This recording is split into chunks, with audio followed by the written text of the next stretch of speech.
ऊभन्दा धनी हौँ, ऊभन्दा राम्री हौँ, ऊभन्दा मिठो खाऊँ, उसको भन्दा राम्रो गरौँ, मलाई कहिले त्यो सोचाइ आएन। म जे छु मेरो लागि बेस्ट छु, मेरो लागि राम्रो छु, मेरो लागि एक्स्ट्रा छु, मलाई एक्स्ट्रा बन्न मन लाग्छ क्या। एकदम अरूको भन्दा भिन्न सोचाइ, अरूको भन्दा भिन्न व्यवहार, अरूको भन्दा भिन्न टाइपको मेरो घरबार, घर गृहस्थी हरेक कुरा बिहानदेखि बेलुकासम्म हुने क्रियाकलापमा चाहिँ अरूको भन्दा बेग्लै होस्, कसैसँग मिल्न खाओस् जस्तो मलाई लाग्छ कि। मलाई लाग्छ बाँचुन्जेली कसैको कुरा काट्न नपरोस्, कसैको डाहा गर्न नपरोस्, कसैको ईर्ष्या गर्न नपरोस्, कसैको रिस राग गर्न नपरोस्, कसैको कुरा काटेर हिँड्न नपरोस्। भए जति सबैले मेरा कुरा काटुन्, मेरो रिस गरून्, मेरो डाहा गरून्, मेरो ईर्ष्या गरून्, मेरो कपी गरून्, मलाई फलो गरून्, मलाई कपी गरेर घरलाई मन्दिर बनाउन्, घरलाई स्वर्ग बनाउन् जस्तो लाग्छ। भगवान बिनाको मन्दिर अनि फुलबारी बिनाको घर चाहिँ उस्तै उस्तै लाग्छ के साथीहरू। यो जगत, यो दुनियाँ, यो पृथ्वीमा फुल मन नपराउने मान्छे छैन भन्दा खासै फरक पर्दैन होला जस्तो लाग्छ। आफ्नो बगैँचामा मात्रै नभएर, आफ्नो फुलबारीमा मात्रै नभएर अरूको घर, अरूको फुलबारीमा पनि ढकमक्क फुलेको फुल चाहिँ हामीलाई असाध्यै मनपर्छ। फुल सँगसँगै काँडालाई पनि मन पराउनु पर्छ भन्ने हिक्का चाहिँ हामी कसैमा छैन। फुल सँगसँगै मैला लागेको पातलाई पनि मन पराउनु पर्छ भन्ने चाहिँ हामी कसैमा ज्ञान छैन।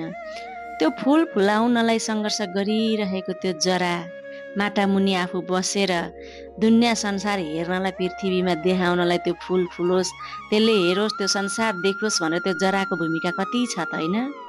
तर हामी फुललाई मात्रै माया गर्छौँ क्या।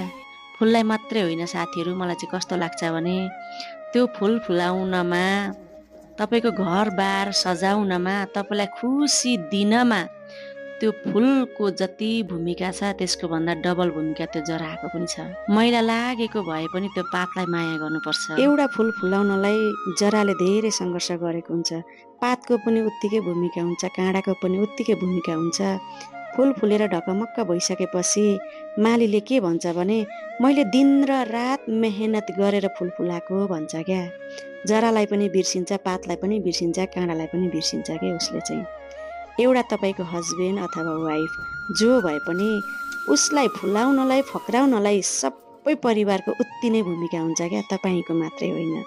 मालीले मात्रै सङ्घर्ष गरेर फुल फुलेको हुँदैन भन्ने कुराको हिक्का सबैमा हुनुपर्छ जस्तो मलाई लाग्छ क्या साथीहरू। मेरो चाहिँ घरको लामो समयसम्मको कामकाज पछाडि चाहिँ एउटा पार्टी गर्न पर्यो।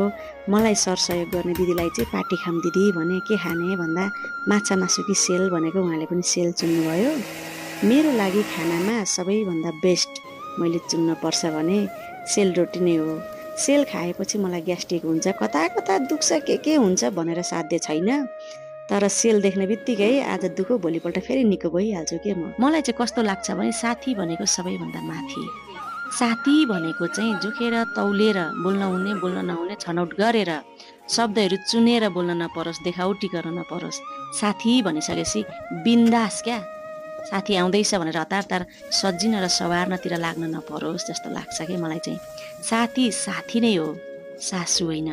जो साथी सासू जस्तो हुन्छ, छनौट गरेर शब्दहरू चुनेर बोल्न पर्ने, कन्ट्रोल गरेर आफूलाई राख्न पर्ने, देखाउटी गर्नुपर्ने हुन्छ भने त्यो चाहिँ म साथी भन्दिनँ, सासू भन्छु क्या। एकदमै खुसी लाग्छ मलाई घरमा गेस्ट आउँदा, पाहुना आउँदा र मेरो खुसीको बेलामा चाहिँ मेरो घरमा कुनै पनि कार्य हुँदैछ, कार्यक्रम हुँदैछ, कुनै पनि खुसीको पल छ भने मैले आफ्ना आफन्त, मेरा गेस्टहरू भए जति सबैलाई डाक्छु भने मेरो दुःखको पलमा चाहिँ मेरो त्यो साथीलाई बोलाउन पाऊँ क्या।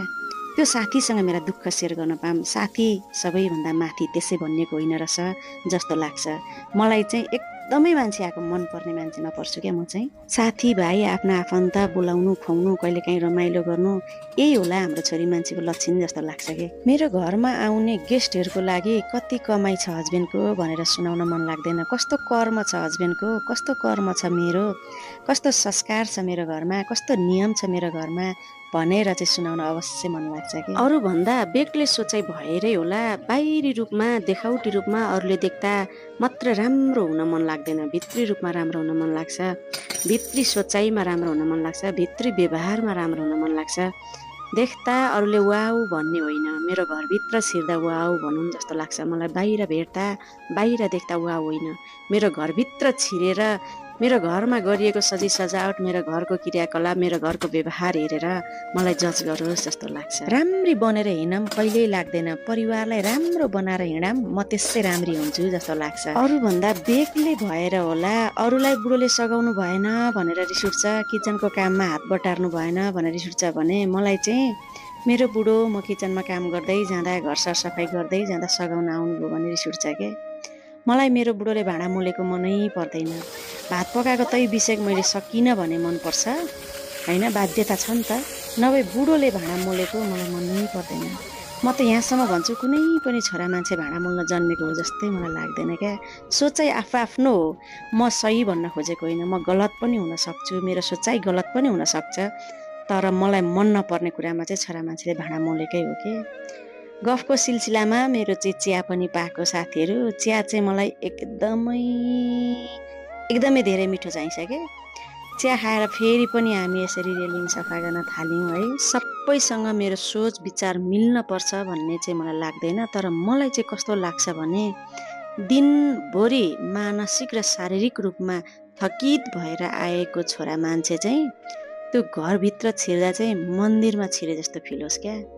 एकदमै आनन्द महसुस गरोस्, सकुन, आफूलाई सकुन फिल गरोस् जस्तो लाग्छ त्यहाँ। त्यो घरको वातावरणले त्यति शान्त पुर्याओस् जस्तो लाग्छ मलाई चाहिँ। कसैलाई घरको काम केही पनि होइन जस्तो लाग्छ, मलाई चाहिँ मेरो लागि एभ्रिथिङ मेरो घरको काम हो, मेरो घर नै हो जस्तो लाग्छ।